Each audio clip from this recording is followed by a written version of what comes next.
The 1970s and 1980s belonged to black icons who didn't just dominate their fields, they transformed American culture forever. These weren't just athletes, boxers, and models. They were revolutionaries who broke barriers, challenged stereotypes, and forced the world to recognize black excellence on the biggest stages imaginable. Their stories went far beyond statistics and magazine covers. They carried the weight of entire communities on their shoulders, performing under pressure that would have crushed lesser spirits. Some became household names that transcended their professions. Others blazed trails that made today's success stories possible.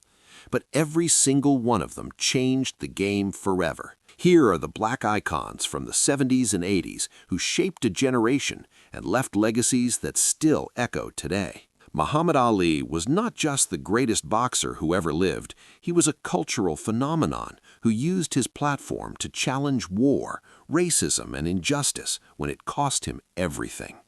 By the 1970s, Ali had already sacrificed his heavyweight title and prime fighting years for refusing to fight in Vietnam.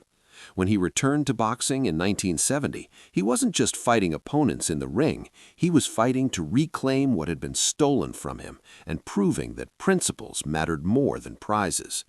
The fight of the century against Joe Frazier in 1971 captivated the entire world, with black communities divided over who to support. Ali lost that night, but his legend only grew stronger. The Rumble in the Jungle in 1974 against George Foreman became one of the most iconic sporting events in history. Ali, considered past his prime, used his brilliant rope-a-dope strategy to exhaust Foreman before knocking him out in the 8th round. Watching Ali reclaim his title in Zaire, Africa, meant everything to black people worldwide. He had gone to the motherland and conquered. The Thrilla in Manila against Frazier in 1975 was perhaps the most brutal fight ever witnessed, with both men pushing beyond human limits. Ali's impact extended far beyond boxing. His conversion to Islam, his political activism, his refusal to be what white America wanted him to be, all of it made him a symbol of black pride and resistance. Kids growing up in black households during the 70s and 80s knew Ali's famous quotes by heart. His confidence, his wit, his willingness to be unapologetically himself inspired an entire generation to believe they could be great too. Beverly Johnson shattered the modeling world in 1974 when she became the first black woman to appear on the cover of American Vogue.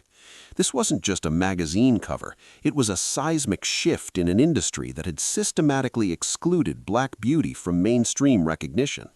Before Beverly, black models were relegated to niche publications or tokenized in ways that diminished their presence. When her face appeared on that August 1974 Vogue cover, it told black girls everywhere that their beauty was worthy of the highest fashion platforms. Beverly's success didn't come easy. She faced rejection after rejection in an industry that told her she was too dark, her features too ethnic, her hair too difficult. But she persisted with a grace and determination that opened doors for every black model who came after her.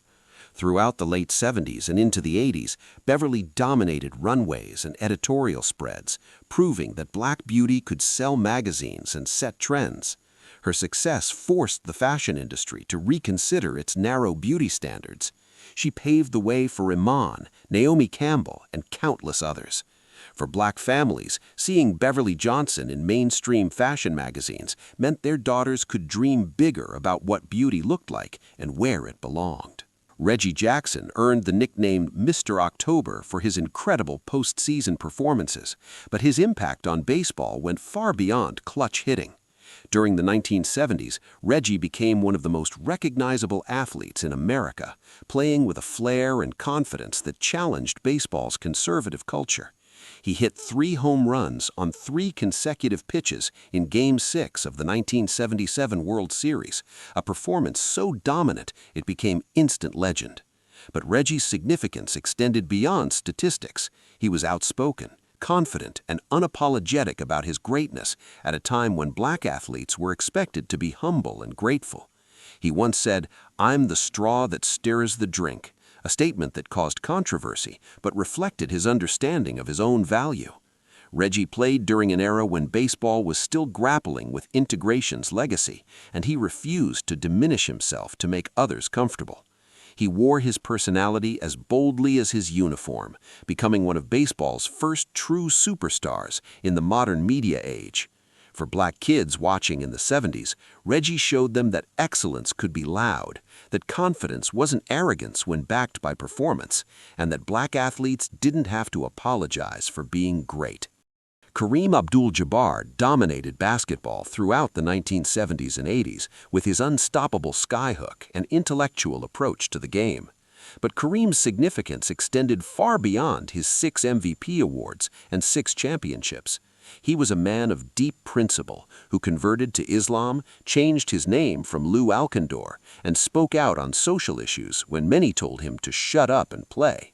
Kareem stood 7 feet 2 inches tall, but he never tried to make himself smaller to comfort those intimidated by his intelligence, his beliefs, or his blackness. He was a voracious reader, a student of history, and an articulate voice on race relations in America. While some criticized him for being distant or serious, Kareem understood that he didn't owe anyone a performance of happiness or gratitude. He played the game with precision and excellence, leading the Lakers to 5 championships in the 1980s alongside Magic Johnson. His partnership with Magic represented a perfect blend of Kareem's veteran wisdom and Magic's youthful exuberance.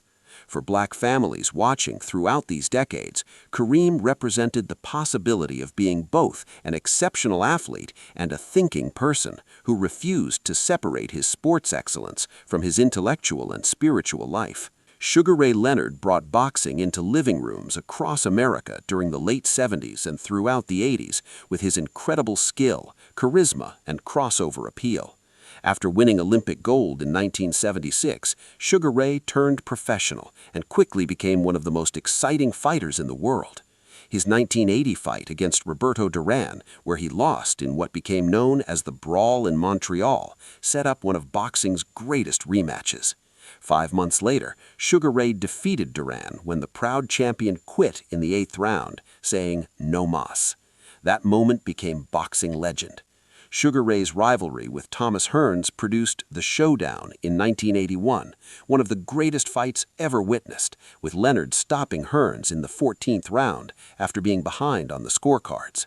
What made Sugar Ray special was his ability to be both a devastating fighter and a marketable personality. He had endorsement deals that brought boxing wealth beyond the ring.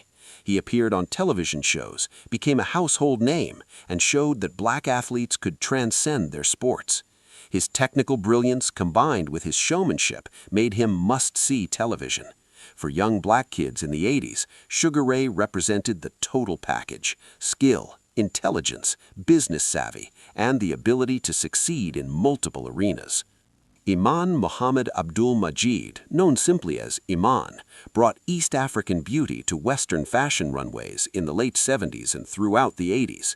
Discovered in Kenya, Iman's striking features and statuesque presence made her one of the most sought-after models of her era. But Iman was more than just a beautiful face. She was a businesswoman who understood her value and demanded respect in an industry that often exploited models, especially black models. She walked for the biggest designers, appeared in major fashion campaigns, and graced countless magazine covers. Her success alongside Beverly Johnson proved that black models could dominate fashion's highest levels. Iman's Ethiopian and Somali heritage brought a different dimension of black beauty to mainstream consciousness. She wasn't just African American, she was African, connecting the diaspora to the continent in visual, powerful ways. Later, she would marry David Bowie, becoming part of one of the most iconic interracial couples in entertainment. But during the 70s and 80s, Iman was establishing herself as a force who would eventually launch her own cosmetics line, recognizing that the beauty industry failed women of color. Her elegance, business acumen, and refusal to be minimized made her a role model for black women navigating predominantly white industries. Walter Payton, known as Sweetness, became the NFL's all-time leading rusher and one of football's most beloved figures during his career with the Chicago Bears from 1975 to 1987. But Walter was more than statistics and touchdowns. He represented excellence, consistency, and grace in a brutal sport. He played with a combination of power and finesse that made him almost impossible to tackle. Defenders didn't just have to catch him, they had to survive the collision, because Walter delivered punishment to those trying to bring him down. His work ethic was legendary. He trained harder than anyone, running hills and pushing his body beyond normal limits. This dedication made him not just great, but durable, missing only one game in his 13-year career. Walter's humble demeanor off the field contrasted with his fierce competitiveness on it. He was the kind of player coaches wished every athlete could be: talented, hard-working, and team-focused. For black communities watching throughout the late 70s and 80s,